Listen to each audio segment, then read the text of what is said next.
Qui m'a poussé à faire cette course, c'est l'envie de me dépasser, mais en fait, moi, j'habitais au Maroc avant et j'arrive en France, j'entends, sur ça, en fait, qu'il y avait des gens qui avaient réalisé un tel exploit, traverser l'Atlantique à la rame et moi, comme j'habitais au Maroc, dans une ville, côtière, j'ai trouvé ça extraordinaire et je me suis dit, ça m'est resté dans la tête, en fait, parce que je suis arrivé en 2003 et j'avais 18 ans quoi, à cette époque-là et ça m'est resté, ça m'a marqué jour après jour, année après année, jusqu'à que j'ai envie de relever le challenge, à penser vraiment à développer mon projet, à créer mon association, à aller voir les partenaires.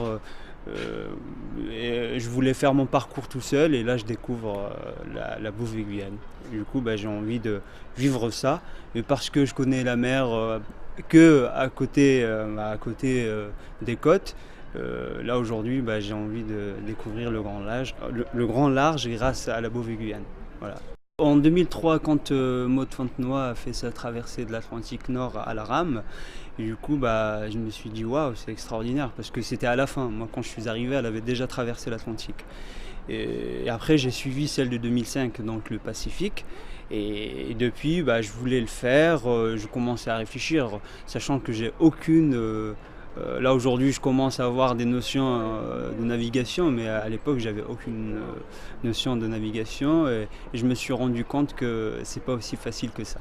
Mais aujourd'hui, je me suis entouré de bonnes personnes, des gens qui ont déjà traversé, qui ont fait Bouvet-Guyane et des personnes, des amis qui sont expérimentés, qui sont marins, qui ont fait plein de transats à la voile et qui me donnent plein de conseils pour pouvoir être prêt le jour J.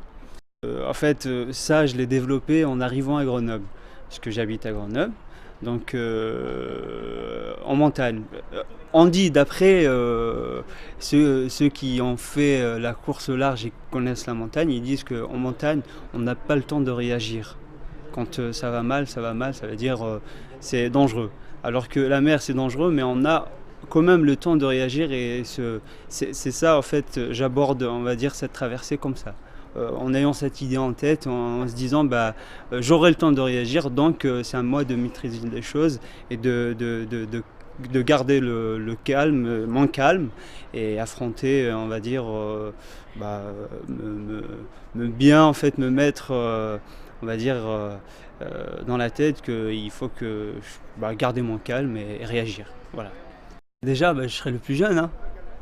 Le plus jeune, 27 ans, le Benjamin de la course. Et après, il y a quoi? Je serai le premier Marocain.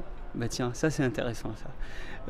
Je trouve ça génial, partager ça avec les Franco-Marocains et en même temps avec les Marocains et en général avec le monde arabe, parce que je serai le premier Marocain et le premier Maghrébin et du monde arabe à réaliser un tel exploit. Ça serait génial. Donc mon objectif, c'est de traverser l'Atlantique. C'est après battre le record ou arriver en 40 jours, pourquoi pas. Mais le plus important, c'est d'arriver, de partir de Dakar et arriver à Cayenne en Guyane.